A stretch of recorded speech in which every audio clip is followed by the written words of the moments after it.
If you are surprised to see me up here, I want you to know that that is okay. I can almost guarantee you that you are not as surprised as I am. You may be wondering how I got here today, and so I would like to try to answer that for you, while also challenging and encouraging us all to say yes to God in some way.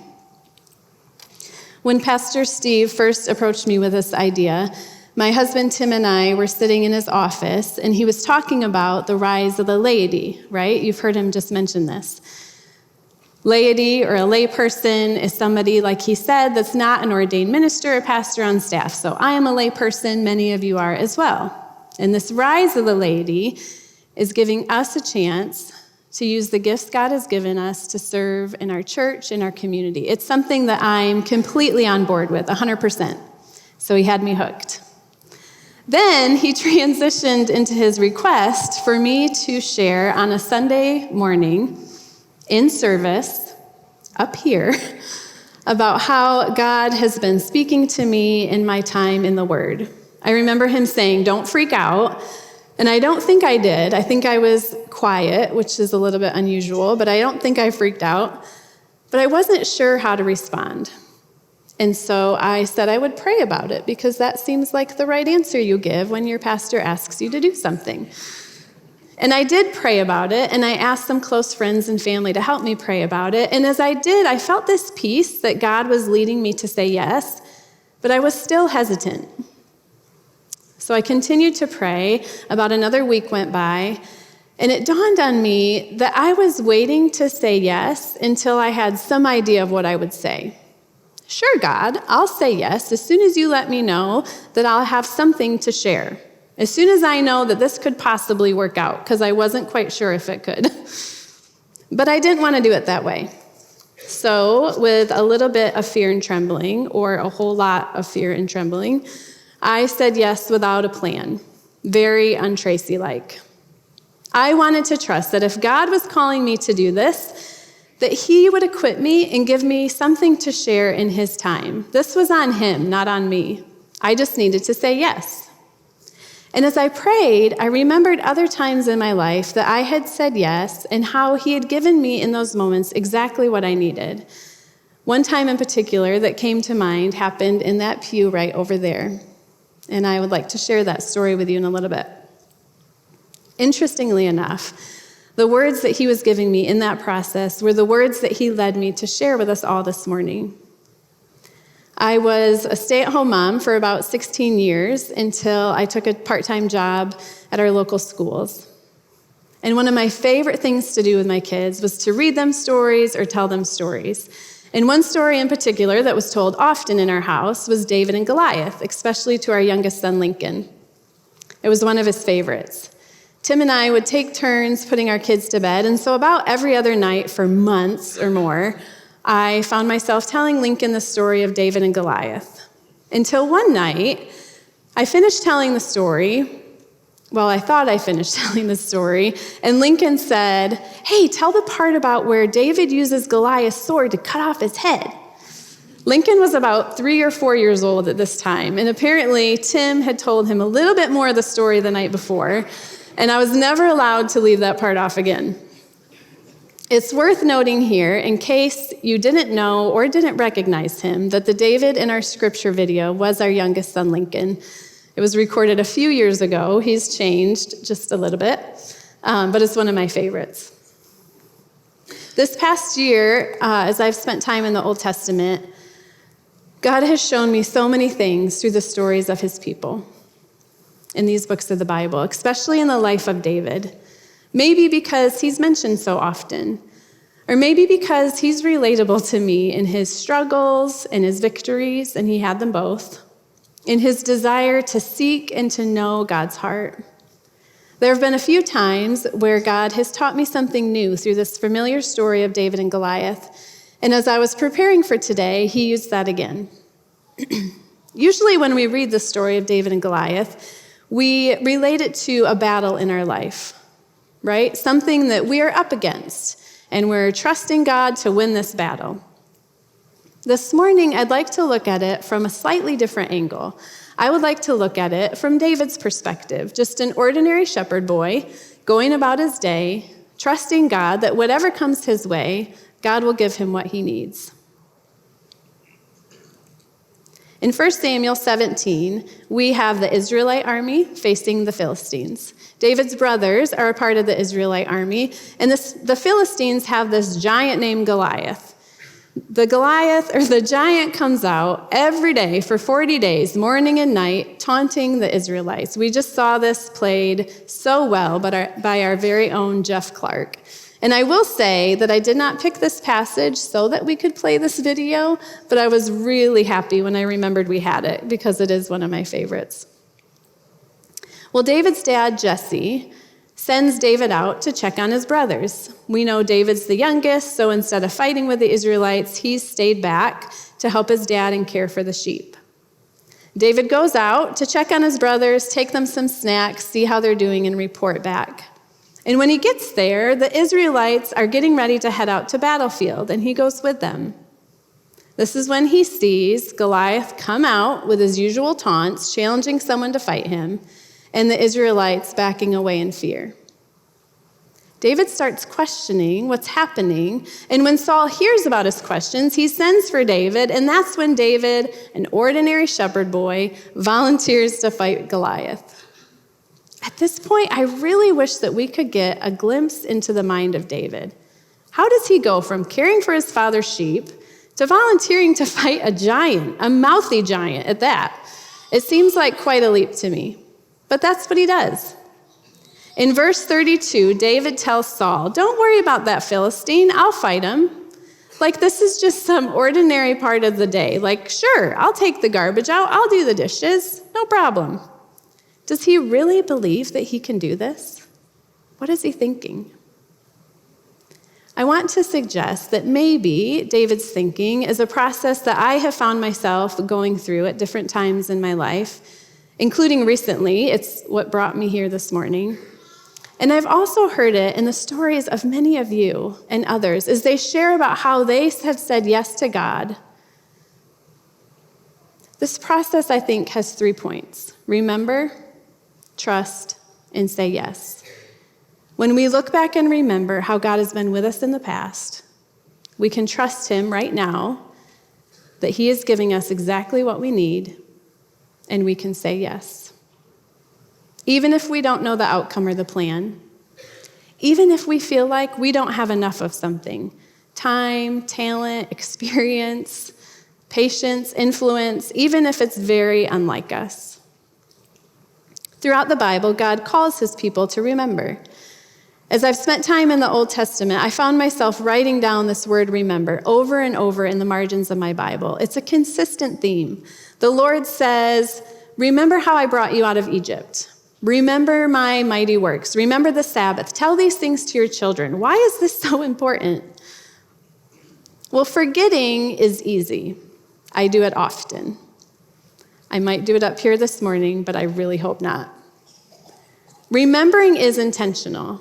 The purpose of God calling us to remember is not just so we can tell a good story or remember something from the past. It's also for what it can do for us and others in the present. When David volunteers to fight Goliath, Saul questions his willingness and reminds him that he's just a boy. David's response is to remember and tell him a story of how God has been with him in the past. This is not about who David is. This is about who God is. David remembers and tells Saul about times when a lion or a bear would come and snatch a sheep from his flock. In verse 37, he tells Saul, "The Lord who rescued me from the claws of the lion or the bear will rescue me from this Philistine." He's saying that the same God that gave me in those moments what I needed will give me exactly what I need right now. This isn't just a good time for a story. This is a good time to remember, trust, and say yes again. When we look back and remember, it's not even that life was easy or without struggles. It's that God was with us. David says there were times when those lions or bears would turn on him, and he would have to grab it by the jaw and club it to death. I bet Tim told our kids that part of the story also. Wouldn't it have been easier if God would have just opened the jaws of the lion or the bear and laid the little lamb unharmed at David's feet? That's not what happened. But God gave David the victory. He was with him. And he gave him another story in his life to look back on and remember that God was with him. And I believe that because of that, and other times like it, that David is able to say yes to fighting a giant and yes to a whole lot of other things that were coming down the pike.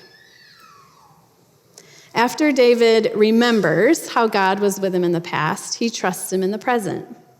He steps forward to take on Goliath, whose bronze coat probably weighed more than he did. And when Saul tries to give him his own personal armor to wear, David declines. His trust is not in what man can do for him. He's not looking around to see what others have and thinking that he might need that too. He trusts that what he has is enough because God will work through it. God has before. And what he has are 5 small, smooth stones. That does not feel like enough to me. Can you relate? You know God is calling you to do something, but what you have does not feel like enough. We want to believe that God will provide, but sometimes we look down at these 5 small, smooth stones. And if you're like me, you might start looking for a little bit more.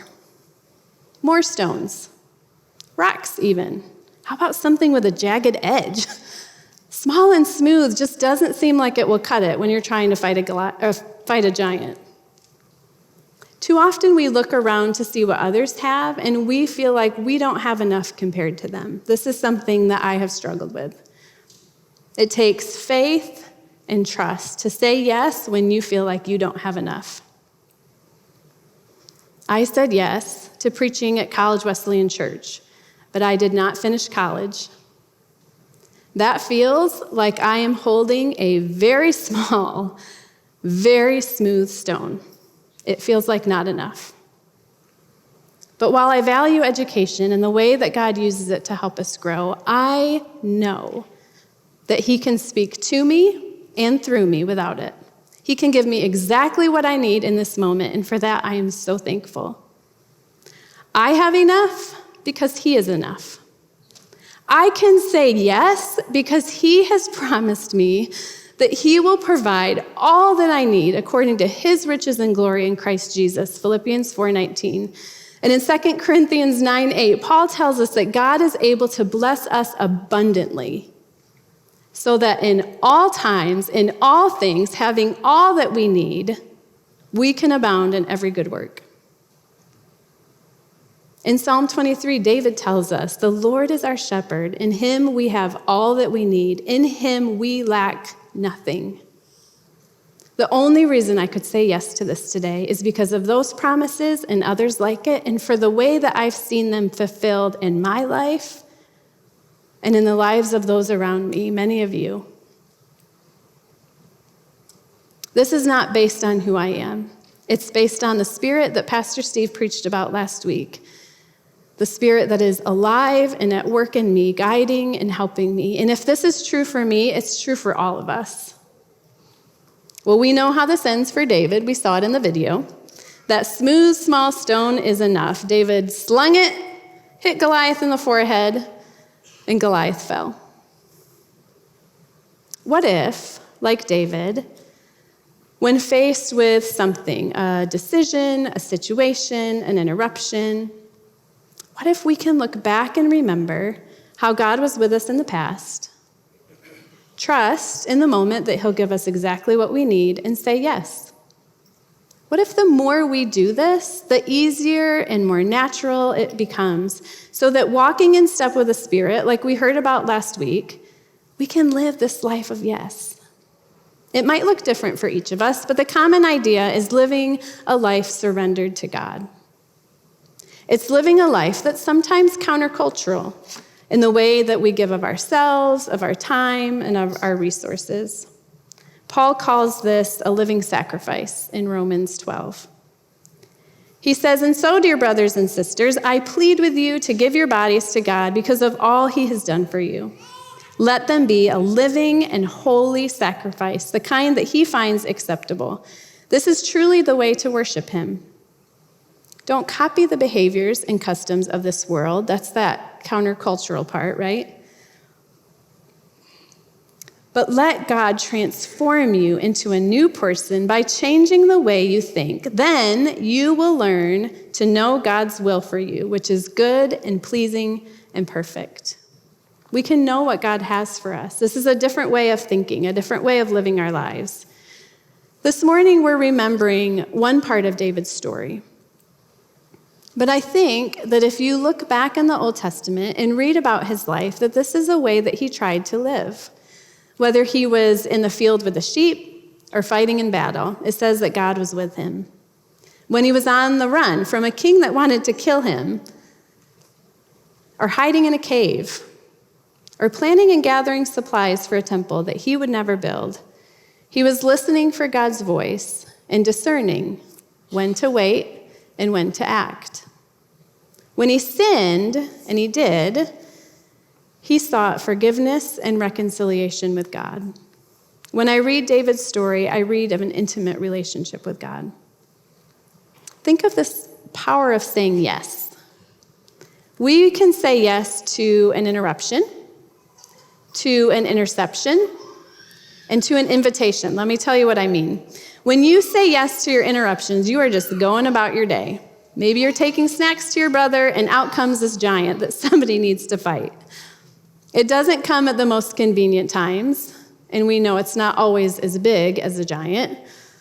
For some of us, this interruption might be stopping to have a conversation with somebody when you have a lot on your mind. You'll battle a long to-do list, or maybe fight the impulse to say something that you want to say when God's calling you just to be present and listen.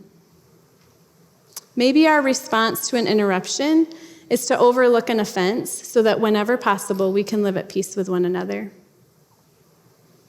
It might be to be still and let God defend you, or to step forward and defend somebody else. Maybe it's stopping in your day when God brings someone to mind and saying a prayer for them, or sending them a quick message. It might be taking care of something that really needs to be done that you think someone else should probably do. It's probably saying yes when you really want to say no, even when it feels like an interruption. Romans 12 in the Message Bible says it like this. "So here's what I want you to do. God helping you take your everyday, ordinary life, your sleeping, your eating, your going to work and walking around life, and place it before God as an offering." It's saying yes to the ordinary moments of the day, while maybe saying no to things that are not from God. We can also say yes to an interception. Interceptions prevent us from continuing to our goal. We're headed in a certain direction, things are going well, and something intercepts us. We didn't see it coming, and we surely didn't ask for it. In football, this means that someone else took control of the ball, and now they're heading in a different direction. You were playing offense, and now you're playing defense. And that is the end of my football analogy, because that's all I know about interceptions. Maybe for you, it's a health interception. An unexpected medical diagnosis has you wondering how things are going to turn out. Maybe it's the loss of a job or a relationship. Maybe it's that phone call that nobody asks for, nobody sees it coming, that a loved one is sick or has been in an accident. Maybe someone in your life has betrayed you. Interceptions leave us feeling like we don't have much of a choice. So how do you say yes in these situations? What are we even saying yes to? Romans 8:28 says, "And we know that God causes everything to work together for the good of those who love God and are called according to his purpose." What if saying yes is saying, "God, I trust you to bring good from this, good that I cannot see right now." And instead of fighting it, complaining about it, or even trying to control it, that's me, I'm going to lean into what you want to do through it. I will look back and remember how you have been with me in the past, and I will trust that you are with me now, and I will say yes to this. It's a life of surrender. The other yes that comes our way is maybe not as obvious at first. It might start with a subtle stirring in your soul that God is up to something, but you're not exactly sure what. It's the yes of an invitation. I have experienced these in both big and small ways, as many of you have, and one that I mentioned earlier happened in that pew right there. I had felt a sense of God doing something in my life and in the life of my family, but I wasn't exactly sure what it was. To be honest, it was a very busy time in our life, and I wasn't really looking to add anything else. But I kept sensing that God was asking me to open up my family to something. This is an area that God has grown me in tremendously. While I have tried to live an open-handed life to whatever God had for me, I kept a pretty tight grip on my kids and my family. In years prior to this, God had started releasing that grip, reminding me that, of course, they were better off in His hands than they were in mine. So at this point, it wasn't really that I was trying to keep God from using my family. It was just that I was tired. I didn't think I could do anything else. These feelings didn't go away, and I continued to pray, and I also reminded God that this just wasn't the best time, but I prayed about opening our home to others through foster care, through safe families, through adoption. I knew that this was where God was leading me, but without much clarity, I wasn't really saying yes. Until one Sunday, sitting in that pew, Pastor Steve preached a message that I really couldn't even tell you what it was about at this point. But at the end, he said, if God is leading you to say yes to something, just do it. Say yes. When I look back and remember this story, it feels like he had done that little crouch down move and was staring right at me. I don't think that's how it really happened, but that's how intense it felt to me, that this was a word from the Lord. And as I took a breath to remind God, oh, I can't do this, remember, not a good time, He said something in my soul that I will never forget, and I think about it often. I heard, you can't do this, but I can. Quit trying to do it all in your own strength. I was reminded again in that moment that if God was calling us to something, that He would give me exactly what I needed. And so I said yes. My family said yes. And we kept saying yes until several years later, it was made clear what God was leading us to all along. And we traveled to Ethiopia and we adopted our son Abdi. This yes took time, way more time than we would have liked, actually. It was a time of waiting on God and trusting that He was at work in the process. We just had to keep saying yes. But it's now another story in my life that I can look back on and remember how God was with us. Maybe God is inviting you to a job change, a move. Maybe He's asking you to make a change in a relationship. He might be inviting you to take a step back so that someone else can take the lead. Maybe He's asking you to open up your home or your family to someone or something. It might be time to start something new. Get involved in your local church and in your community. Go connect with Roger after service and get involved in Kinwell Academy, or volunteer for Kids Hope and hang out with some really awesome kids in our local schools. What is He inviting you into? And what will you and others miss out on if you don't say yes? Is there something that's been on your mind or in your heart that you feel like this morning God is leading you to say yes? Have you been praying about it, and it's time to say yes without much clarity or even a guarantee of the outcome? The outcome's not up to us. Maybe you've tried and you feel like you failed. Is it time to try again? Maybe you feel like you don't have enough of something.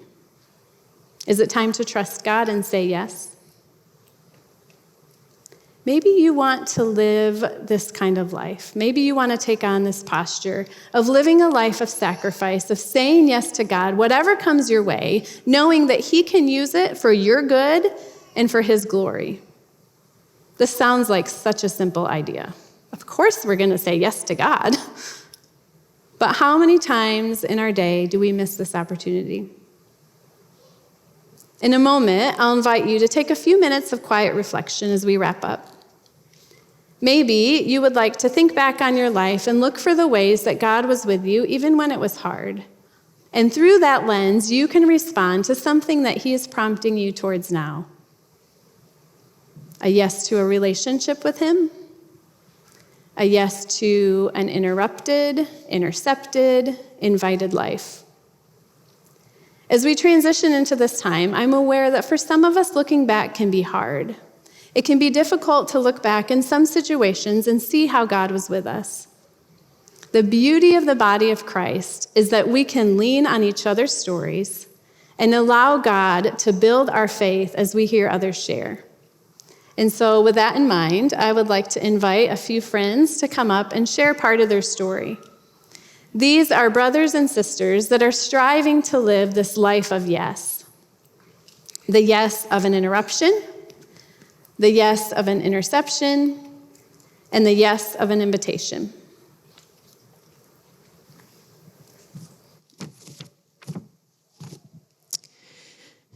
My interruption happened in my career as a nurse. I had the privilege of caring for a young woman with stage 3 ovarian cancer, and she came into the emergency room one night after having chemo and surgery and needed to be admitted again for an infection. She was trying to keep a positive attitude, but I could tell she was worn really thin from her illness. And as we chatted, I asked her, what would you have been doing if you hadn't been admitted to the hospital tonight?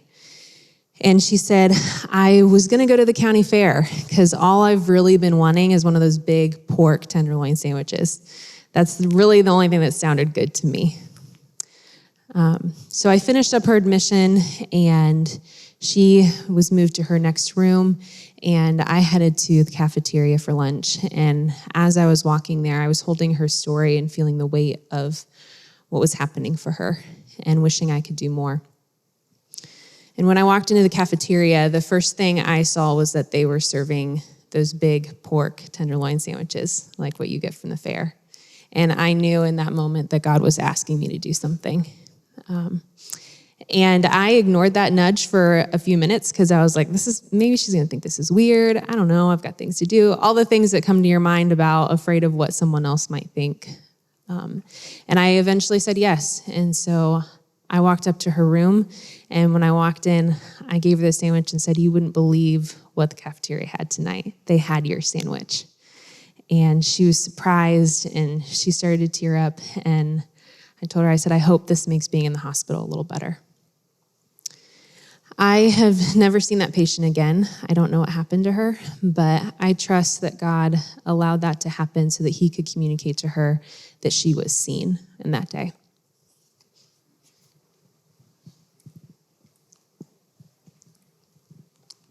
I want you to imagine a little with me. Imagine you had to walk away from your home because the 8th flood in a year was just too much. Okay, God. Yes. Imagine you end up living with your husband and his family after being separated for 5 years, hoping that maybe this time the relationship would work, only to leave because of violence. Okay, God. Yes. Imagine you had to move over 700 miles to start fresh with just 2 suitcases and 2 duffel bags, leaving all your stuff behind. Okay, God. Yes. When you finally start to get things back on track, you start a new job, you start saving for the house, your child settles in, you get the diagnosis of cancer. Okay, God. Yes. It's not a diagnosis to physical death, but it's the death of the hope of having other children. Okay, God. Yes. Yes, even though these are my ambitions, my plans, my wishes, at my feet in ashes lay. And though that's a part of my story, the biggest part is seeing God in the midst. A God who draws me closer to him. A God who brought me to a family and a church home where there is love and it builds me up and restores me. It's a God who shows me in scripture over and over again that he is a promise-keeping God. And he's made some promises to me. And though I haven't seen those promises fulfilled, I trust him and I say yes.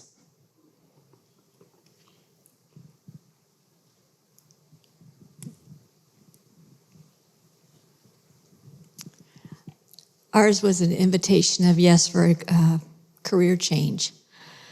And it actually started about 37 years ago. My husband, Kim, was searching for and then began a new direction for a career. And neither of us had ever lived more than 5 miles from our parents, from a very small community. He was working, my husband was working full-time and going to IPFW part-time. We then needed to move to Bloomington to finish up his degree, to do it full-time. Our friends and family thought that we were crazy at the time. We didn't have a job, any health insurance or anything like that. All we knew was where we were going to be living, which was in family housing. So we sold our belongings and our trailer, and we packed up our kids, and we moved. But there was a peace there. It was knowing that if he was leading us, that he would provide for everything that we needed. This was not without hard times and struggles, but he always provided, always. And he got us through it. And it was then that he became real to us. He wasn't our parents' God anymore. He was ours. And he gave me my verse that is very, very dear to me. And you guys know it, but it's Isaiah 41:10 that says, "Do not fear, for I am with you. Do not be dismayed, for I am your God. I will help you, and I will strengthen you, and I will uphold you with my righteous right hand."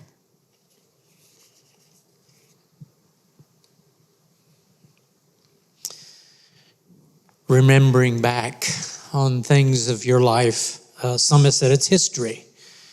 And history holds a lot of things that we learn. And we learn a lot of times on how not to do things. And whether it be by my mistakes, whether it be my failures of trying, or whether it be seeing the failures of others, it's a huge learning tool. But also a learning tool was seeing that God it's been 34 years since Lynette was talking about that many things came our way that God just proved over and over and over. I got this, just depend on me.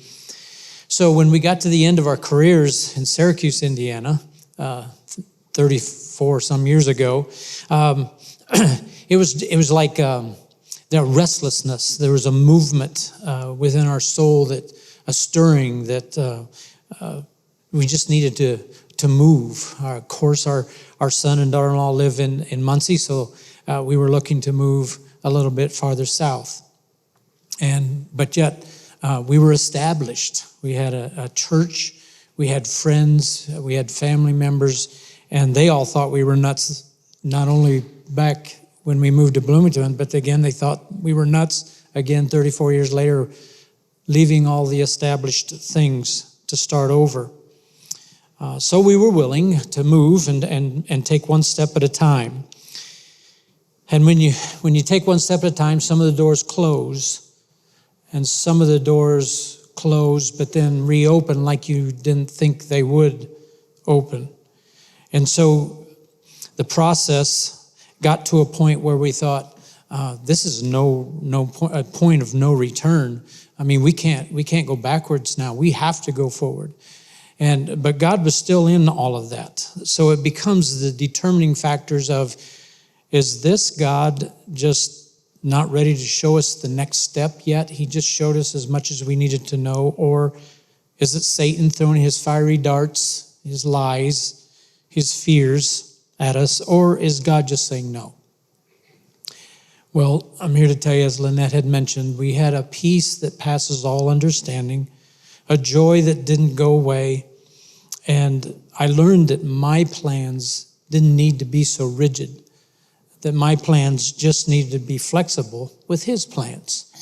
And that gave us the results of, here we have so many neighbors that are just unbelievable, but most don't know the Lord. So he's given us a new ministry. He gave us, I didn't go church shopping for 34 years, and now we find ourselves church shopping in an area that we've never been before. He gave us this church that we rejoice in every day to be a part of. The ministries that he's allowed us to be involved with here, the resources that you don't have to do it all yourself, has just been phenomenal. So I think that if this is the reward on earth for saying yes to the Lord's leading, imagine what the reward in heaven would be like for living the life that Christ wanted us to live way.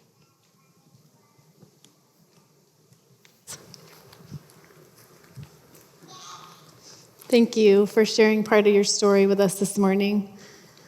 My prayer through all of this is that through these stories that we just heard, and the ones that God might bring to your mind as we transition into these moments of quiet, that we can remember together, we can trust him, and we can say yes to whatever he's prompting you towards. Yes to a relationship with him. Yes to an interruption, an interception, or an invitation. You can say yes right there in your pew, but our altar is always open. In the Old Testament, the altar is a place where you bring your offerings and your sacrifices. It seems appropriate that for some of us, we might want to come to the altar in these next few minutes to give God our yes. Will you pray with me? Father, Son, and Holy Spirit, you are here with us, and we are listening. Give us confidence, not in ourselves, but in who you are and what you've already done, so that we can say yes to you in these next quiet moments.